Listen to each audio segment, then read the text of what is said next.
Hello दोस्तों, कैसे हो आप सब? आई होप आप सब बढ़िया होंगे, फुल एनर्जी के साथ अपनी पढ़ाई की तैयारी में लगे होंगे। तो गाइस, आज की इस वीडियो में हम लोग लोकतंत्र की चुनौतियां कक्षा 10वीं राजनीतिक विज्ञान के आखिरी चैप्टर जो क्या है, 5वां चैप्टर क्या है, लोकतंत्र की चुनौतियां।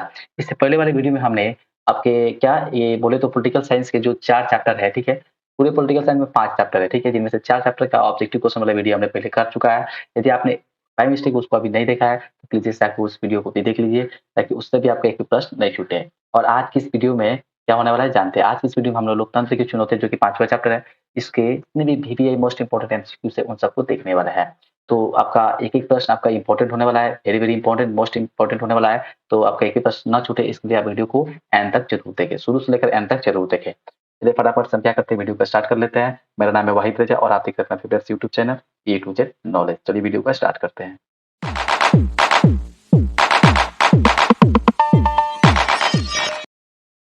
देखिए, यहाँ पर आपके आखिरी चैप्टर यानी 5वें चैप्टर का 1 नंबर प्रश्न क्या कहता है, ठीक है?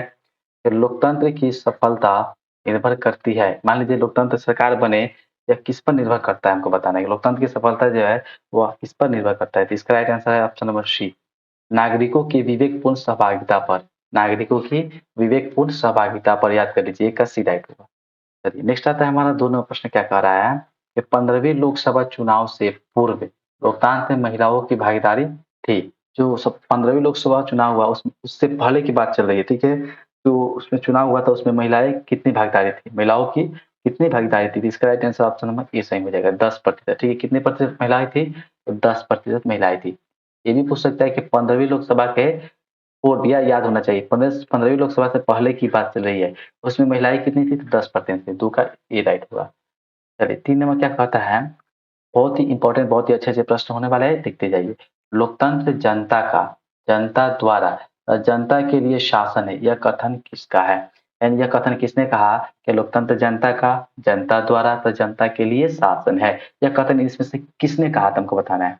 तो 3 के आपका ऑप्शन में क्या हो जाएगा? बी हो जाएगा। अब्राहम लिंकन ने इस कथन को कहा था, अब्राहम लिंकन जी। दोस्तों याद कर लीजिए, 3 का बी राइट हो जाएगा। नेक्स्ट आता है हमारा 4 नंबर, क्या कह रहा है कि नए विश्व सर्वेक्षण के आधार पर भारतवर्ष में मतदाताओं की संख्या कितना है? जो नया विश्व सर्वेक्षण हुआ है, उसमें बताना है कि कुल वोटों की संख्या कितनी है, यानी कितने लोग क्या है, मतदाता करने वाले कितने लोग हमको बताना है। तो 4 का बता दें, इसका आंसर ऑप्शन नंबर बी हो जाएगा, 71 करोड़ लोग। पूरे भारत में कितने? 71 करोड़ लोग क्या है जो वोट देते हैं, यानी कि मत देते हैं, मतदाता का उन्हें अधिकार है 71 करोड़ लोगों को। 4 का बी राइट होगा। नेक्स्ट आता है हमारा 5 नंबर। 5 नंबर क्या कहता है कि क्षेत्रवाद की भावना का एक कुपरिणाम है। क्षेत्रवाद की भावना का एक कुपरिणाम क्या हमको बताना है? तो इसका राइट आंसर याद कर लीजिए, डी हो जाएगा, अलगाववाद।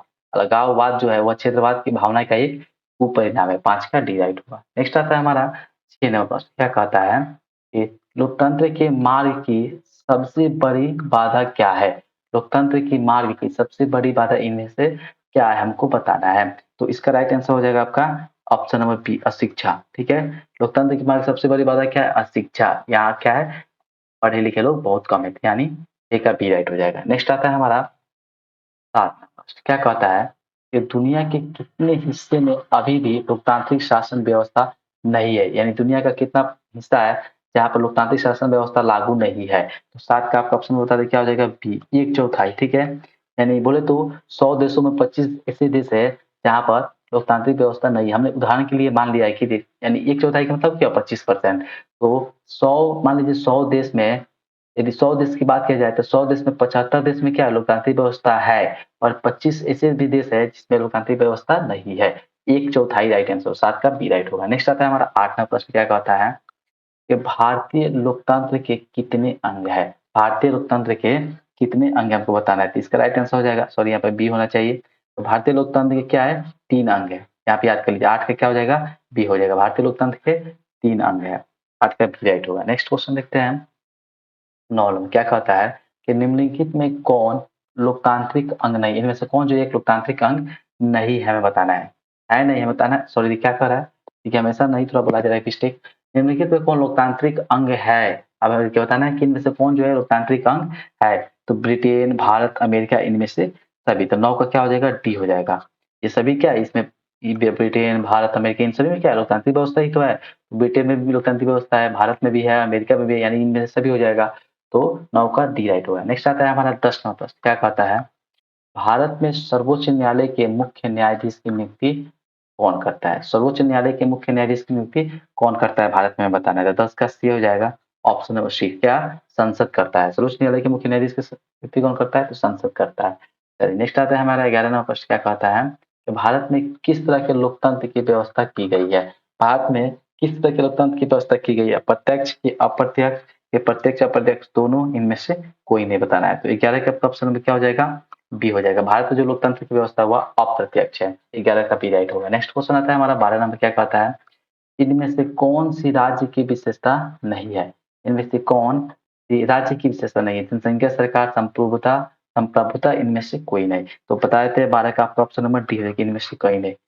इनमें से कोई नहीं, ठीक है, यानी किसी भी राज्य की विशेषता इनमें से कौन नहीं है? तो ये कोई नहीं होगा, ठीक है, कोई दूसरा होगा। 12 का डी राइट होगा। नेक्स्ट आता है हमारा 13 नंबर, क्या कहता है?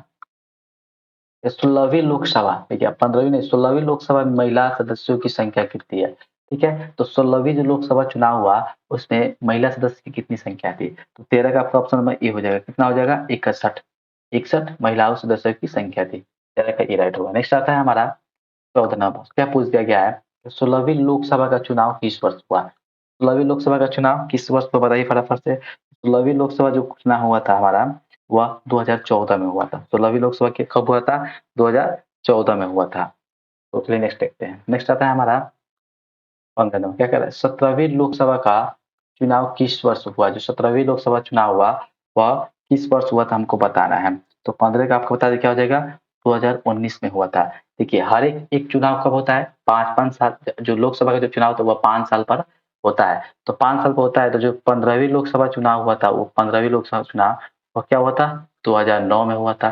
जो 16वीं लोकसभा चुनाव हुआ था, 16वीं 16वीं लोकसभा चुनाव हुआ तो वो क्या, इसमें 5 जोड़िए तो 2014 में हुआ था। अब कह रहा है 17वीं, तो 17वीं कब हुआ था? तो इसमें भी 5 जोड़ दीजिए यानी 2019। तो देखिए 16 15वीं पूछे तो 2009, 16वीं पूछे 2014, 17वीं पूछे क्या 2019 हुआ था। इसको ही आप याद कर लीजिए, 15वीं 2009 में हुआ था, 16वीं 2014 में हुआ था और 17वीं तो पूछा गया है तो 2019 में हुआ था। ठीक है, अब जो हमारा 18वीं लोकसभा का जो चुनाव होगा वह कब होगा? तो 19 5 कितना 24, यानी 2024 जो अभी आने वाला है 2024, उसमें 18वीं लोकसभा का चुनाव होगा। 15 का डी राइट होगा। नेक्स्ट देखते हैं हम 16 नंबर प्रश्न, क्या कह रहा है कि 15वीं लोकसभा में, ठीक है, महिलाओं की कितनी भागीदारी थी? 15वीं लोकसभा में महिलाओं की कितनी, 15वीं जो चुनाव हुआ लोकसभा का उसमें कितनी प्रतिशत महिलाएं का भाग्य था? तो 16 का आपका ऑप्शन में क्या हो जाएगा? ई राइट हो जाएगा, 10.86%। ठीक है, 10.86% महिलाओं का भागीदार भागीदार था। 16 का ई राइट होगा। नेक्स्ट आता है हमारा 17 नंबर प्रश्न, क्या कहता है? सरकार का कौन सा प्रकार सबसे अच्छा माना जाता है? सरकार का कौन सा प्रकार सबसे अच्छा माना जाता है? जी इसको याद कर लीजिए, ऑप्शन नंबर बी राइट हो गया, लोकतंत्र। ठीक है, 17 का आपका ऑप्शन नंबर बी राइट हो गया, लोकतंत्र जो है वह सबसे अच्छा सरकार माना जाता है। 17 का बी राइट होगा। नेक्स्ट क्वेश्चन और आखिरी क्वेश्चन, ठीक है, इस चैप्टर का 18 नंबर, क्या कहता है? लोकतंत्र की सफलता की चुनौती है। लोकतंत्र की सफलता की चुनौती क्या, हमको बताना है, यानी कौन उसमें बाधक है? इसका राइट आंसर ऑप्शन बी हो जाएगा, शिक्षा। शिक्षा जो है लोकतंत्र की सफलता की एक चुनौती है। 18 का बी राइट हो जाएगा। तो दोस्तों देखिए, आज की इस वीडियो में हमने जो हमारा क्या है राजनीतिक विज्ञान यानी कि पॉलिटिकल साइंस, क्लास 10th का जो पॉलिटिकल साइंस है इसमें जो 5 चैप्टर थे वो 5वां चैप्टर भी आज हम लोगों ने क्लियर कर लिया। तो आई होप आप सभी ने इस सभी वीडियो को देखा होगा, इन पाँचों चैप्टर के ऑब्जेक्टिव क्वेश्चन को देखा होगा। बाय मिस्टेक आपको कोई छूट गया है वीडियो तो प्लीज इस वीडियो को जाकर इसी चैनल के प्लेलिस्ट में होगा, जाकर वहां से पांचों चैप्टर का देख सकते हैं। साथ ही साथ ज्योग्राफी, हिस्ट्री, इकोनॉमिक्स, इन सभी के चैप्टर का चैप्टर वाइज वीडियो हमने बना रखा है। तो रिवाइज करने के लिए, चूंकि एग्जाम निकट है और एग्जाम की दृष्टि से आपके ऑब्जेक्टिव के लिए हम लोग क्या कर रहे हैं, लगातार मेहनत कर रहे हैं और एक एक ऑब्जेक्टिव चुन चुन कर ला रहे हैं। तो यदि आपने उन सभी चैप्टर का भी नहीं देखा है और अपना रिविजन करना चाहते हैं तो इसी चैनल पर फ्री ऑफ कॉस्ट में आप क्या कीजिए, वहां से जाकर अपना देख सकते हैं।